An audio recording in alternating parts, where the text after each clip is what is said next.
Now, income elasticity of demand measures the degree of responsiveness of change in quantity demand of a good to a change in income levels of the consumers demanding that good. So, when we look at YED, the formula is given by percentage change in quantity demand of a good over percentage change in income levels. And how do we understand the values of YED or the signs of YED?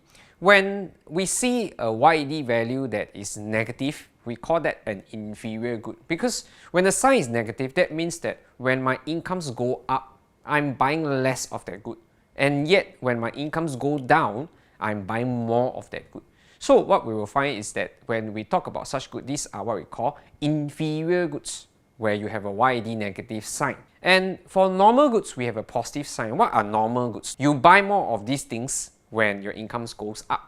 You buy less of these things when your income goes down. That is highly logical, right? But normal goods, you can actually do a subdivision of the goods into two categories. Like for example, if you have a normal good, although all normal goods have a positive sign, if your value is between 0 to 1, we actually consider that to be a necessity. A necessity is between the value of 0 to 1, meaning to say that when incomes actually go up, you find that demand for these goods go up, but less than proportionately.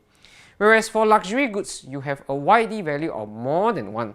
Why is it more than 1? It's because when your incomes go up, you find that your demand for these goods go up more than proportionately. Right, so that's why we call them luxury goods, and luxury goods have a YED value of more than 1. Now, so when I was surfing Facebook the other day, I'm going to share with you this example so I can tell you how firms are making use of YED concepts. I found that OSIM, which is actually a massage chair producer which produces luxury goods, we find that OSIM in usual times they are seeing when incomes go up, they're producing more and more luxurious variants of their massage chairs. Why? Because when incomes go up, demand for luxury goods will go up more than proportionately. So they will make more profits by creating more luxury variants of massage chairs. Like for example, the King of Kings. That is a loose translation of some of the latest massage chairs series that they have come up with. Yet, in recent days, I find that they have been focused on more of the smaller items like neck massages, like foot massages, and even eye massages, which are really much more affordable, and they're priced at hundreds of dollars instead of thousands of dollars.